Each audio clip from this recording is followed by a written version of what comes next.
पता है पुराने ज़माने में माँ बाप को जब अपने बच्चों को सिखाना होता था तो उनसे कोई ना कोई एक्टिविटी करवाते थे। जैसे वो एक्टिविटी ख़त्म हो तो उसके एंड में जो रिजल्ट आए उस रिजल्ट से कुछ ना कुछ सीखने को बच्चे को मिल जाए। यही गुरु शिष्य परंपरा में भी होता था। अब आजकल गौर से देखो तो आज बच्चे माँ बाप से एक्टिविटी कराते हैं। लगभग रिवर्स हो गया है। तो माहौल बदल रहा है, चीज़ें बदल रही हैं, लेकिन एक चीज़ कभी नहीं बदलेगी और उस चीज़ का सिग्निफिकेंस कभी नहीं बदलेगा कि आपका खुद का वैल्यू सिस्टम कैसा है। मतलब आप अपने बारे में क्या सोचते हो, आपका सेल्फ के बारे में कंसेप्ट क्या है। एक ऐसी पुरानी कहानी है, उससे इस बात को समझते हैं और आगे इसको कंक्लूड करेंगे बहुत पावरफुल वे में।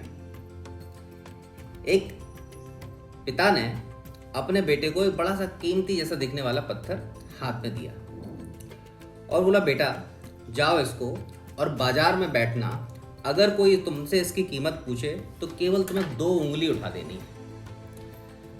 बच्चे पुराने ज़माने में बात मानते थे और माँ बाप जो कहते थे वो करते थे। आजकल के बच्चों से बोलोगे तो 50 लॉजिक निकल के आ जाएंगे और वो आपको कुछ ना कुछ कंफ्यूज कर देंगे, तो मुद्दा यहाँ से वहाँ पहुँच ही जाएगा।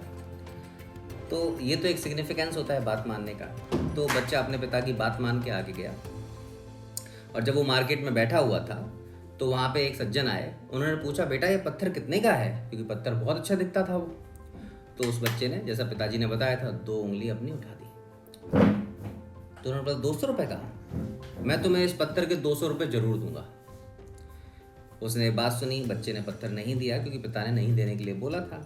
बच्चा वापस आया और पिता से बोला, पिताजी वो 200 रुपये देने को तैयार थे इस पत्थर के।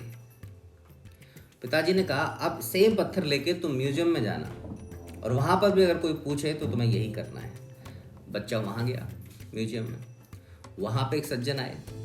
उन्होंने पूछा, ये पत्थर कितने का है? तो बच्चे ने फिर वही किया जो पिता ने बताया था, 2 उंगली उठा दी। वहाँ पे वो सज्जन थे, अच्छा 20,000 रुपये का? बोलते, मैं तुम्हें इस पत्थर के 20,000 रुपये दूंगा, ये पत्थर तुम मुझे दे दो। बच्चे ने फिर पत्थर नहीं दिया, वापस आ गया। बच्चों को दोनों जगह सदमा लगा क्योंकि उसको पत्थर था, नदी से उसके पापा ने उठाया था और उसको दे दिया था। सेम पत्थर लेके पिताजी ने फिर कहा, तुम अब इसको जहाँ पे मूल्यवान चीज़ें बिकती हैं, जैसे जौहरी की दुकान है जहाँ पे पत्थर बिकते हैं, वहाँ पे जाना। और वो जैसे ही जौहरी की दुकान पे पहुंचा, जौहरी देखते ही उसके पास दौड़ा चला, अरे ये पत्थर कितने का है? इतना प्यारा पत्थर, मैं उसकी कब से तलाश थी। और बच्चा उसको 2 उंगली दिखा देता है। बोलता, 2 लाख रुपए का? बोलते, मैं तुम्हें इसके 2 लाख रुपए दूंगा। बच्चे को एकदम से झटका लगा, वो चौंक गया। और जब वो वापस अपने पिताजी के पास आया तो पिताजी से बोला कि पिताजी ऐसा क्यों हुआ? तो पिताजी ने बताया, आपकी कीमत ना आप डिसाइड करते हो। आपको किन लोगों के साथ रहना है, किस जगह में रहना है, किस एनवायरनमेंट में रहना है, वहाँ से आपकी कीमत निकल के आती है। अब जो लोग आपको बिल्कुल कदर नहीं करते, जहाँ पे आपकी कोई वैल्यू नहीं है, वो आपको हमेशा क्रिटिसाइज करते हैं, अगर ऐसे एनवायरनमेंट में आप रहोगे तो क्या आपको आपकी वैल्यू पता लगेगी? शाहरुख खान आपकी अदालत में आए थे और शाहरुख खान से पूछा गया कि आपकी जर्नी की शुरुआत कैसे हुई।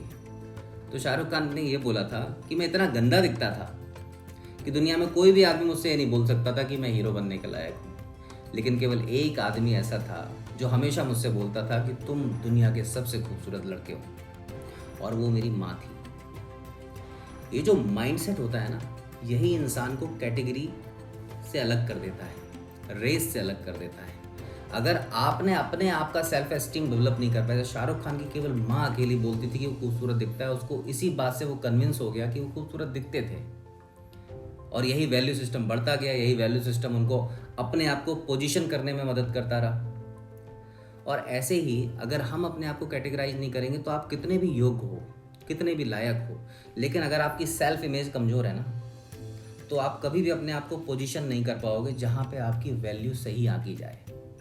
क्योंकि आपकी कीमत बाहर से नहीं, आपकी कीमत अंदर से बनती है। आपने अपने आप को कैसा देख रखा है, अपने आप को कैसा आप देखते हैं, समझते हैं, मानते हैं, जानते हैं। आप अपने आप को फुटपाथ पे रखना चाहते हैं या अपने आप को जौहरी की दुकान पे रखना चाहते हैं, जहाँ पे आपकी बेस्ट से बेस्ट कीमत मिल सके, जहाँ पे आपकी वैल्यू बेस्ट आकी जा सके। तो इसलिए हमें सबसे ज़्यादा फोकस जहाँ करना चाहिए ना, वो वैल्यू सिस्टम पे। वैल्यू सिस्टम ऐसी जिससे हमारी सेल्फ एस्टीम बढ़े और हमारा सेल्फ का कंसेप्ट अपने आप इवॉल्व होता चला जाए, क्योंकि ये सबसे ज़्यादा इंपॉर्टेंट है। और आपने भी देखा होगा इन जनरल कि बहुत सारे लोग ऐसे होते हैं जिनको आप बोलते हो कि ये बहुत योग्य हैं, लेकिन वो कहीं नहीं पहुंच पाते।